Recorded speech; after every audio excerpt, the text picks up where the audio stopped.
the apostolic succession and the lineage. It's got strong roots. I love the fact that you could trace back to Paul and from Paul to Jesus all the way up to my priest. That's awesome. To where some of these other churches that maybe I've been to, this guy, who knows what he's doing? And there's so much problems within the church because they're not vetted. They don't follow what they tell us in Acts 15 with bishops and proper chain of command of how to oversee the church. And in jiu-jitsu, there's some frauds out there for sure. That Moneyberg guy and has been really out there on the social media circuits. There's always been fake guys, but the majority of jiu-jitsu black belts are the real deal. And that's what I see with the church too. There's a lot more integrity in the church, and there's a lot more integrity in jiu-jitsu.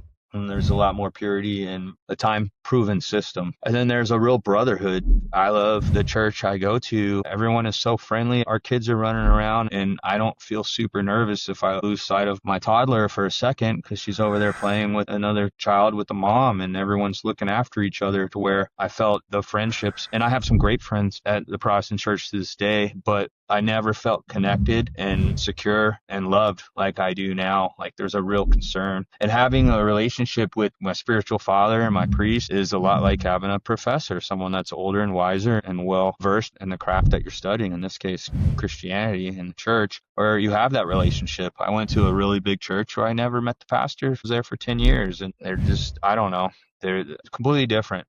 I'm real particular of who I look to as leaders and who I want to follow. And what I've seen, I really admire my spiritual father, and even these guys online like Father Moses and Father Turbo, and these guys I can relate to, and I respect them a lot. These are old punk rockers covered in tattoos and lifting weights, manly men. You see that in jiu-jitsu too.